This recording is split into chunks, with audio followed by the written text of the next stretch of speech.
Assalamualaikum warahmatullahi wabarakatuh. Nama saya Alfi Mayana dengan NIM 1916010106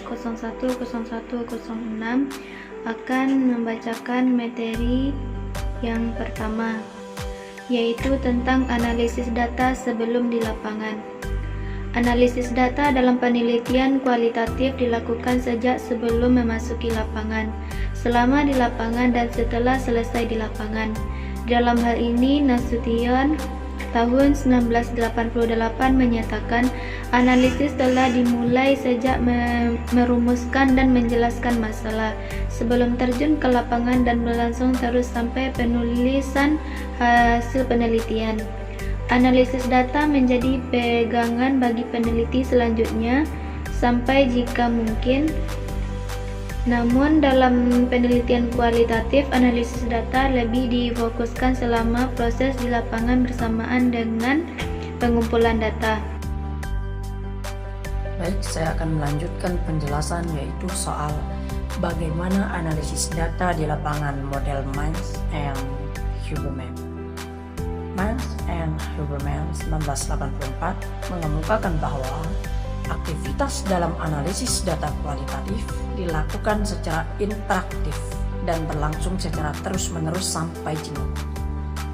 Aktivitas dalam analisis data yaitu data reduction, data display, dan conclusion drawing atau verification.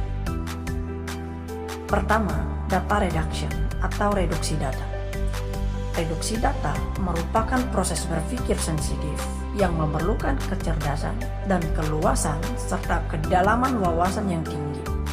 Mereduksi data berarti merangkum, memilih hal-hal yang pokok, memfokuskan pada hal-hal yang penting, dicari tema dan polanya, dan membuang yang tidak perlu. Dengan demikian, data yang telah direduksi akan memberikan gambaran yang lebih jelas dan mempermudah peneliti untuk melakukan pengumpulan data selanjutnya dan mencarinya bila diperlukan. Reduksi data dapat dibantu dengan peralatan elektronik seperti komputer mini dengan memberikan kode-kode pada aspek-aspek tertentu. Kedua, data display atau penyajian data. Setelah data reduksi, maka langkah selanjutnya adalah mendisplaykan data. Data ini dapat dilakukan dalam bentuk tabel, grafik, pictogram, dan sejenisnya. Mainz and Huberman 1984 menyatakan yang paling sering digunakan untuk menyajikan data dalam penelitian kualitatif itu adalah dengan teks yang bersifat naratif. Dengan mendisplaykan data, maka akan memudahkan untuk memahami apa yang terjadi, merencanakan kerja selanjutnya berdasarkan apa yang telah dipahami tersebut.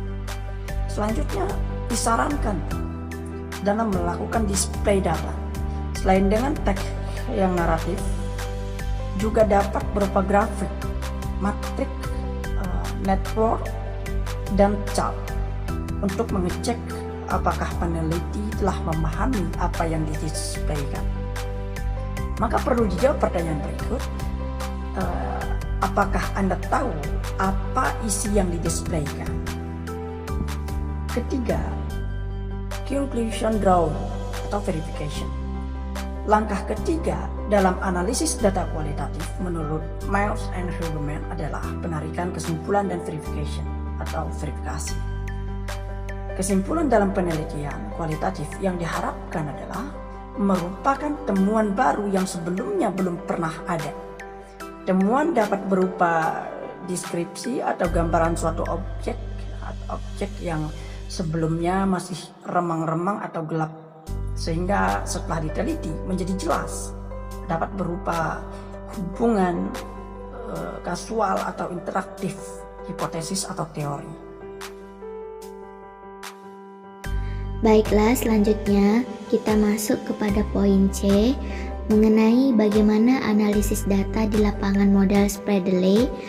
Analisis data Spradley adalah analisis data yang dikembangkan oleh James P. Spradley untuk jenis penelitian etnografi. Seperti telah disinggung juga di awal bahwa analisis data Spradley ini terdiri dari 4 bagian, yaitu pertama, analisis domain atau domain analisis.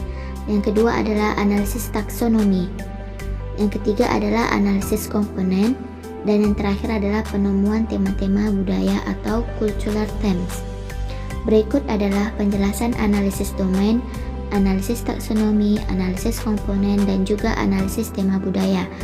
Baiklah, saya akan melanjutkan penjelasan dari 4 bagian analisis data Spradley.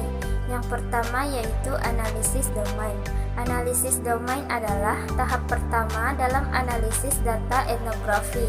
Untuk menemukan makna dalam suatu budaya, hal dasar yang terpenting dalam setiap budaya yaitu domain kultural atau budaya. Yang kedua, analisis taksonomi. Analisis taksonomi adalah analisis terhadap keseluruhan data yang terkumpul berdasarkan domain yang telah ditetapkan. Hasil analisis taksonomi dapat disajikan dalam bentuk diagram kotak, diagram garis, dan simpul. Yang ketiga, analisis komponensial. Pada analisis komponensial, yang dicari untuk diorganisasikan dalam domain bukanlah keserupaan dalam domain, tetapi justru yang memiliki perbedaan atau yang kontras. Data ini dicari melalui observasi, wawancara, dan dokumentasi yang terseleksi. Dan yang keempat, analisis tema budaya. Analisis tema budaya adalah alat analisis yang digunakan untuk menganalisis proses etik dan emik dari suatu peristiwa budaya, serta mengungkapkan bagaimana peristiwa ditafsirkan atau dimaknai oleh objek atau informan penelitian.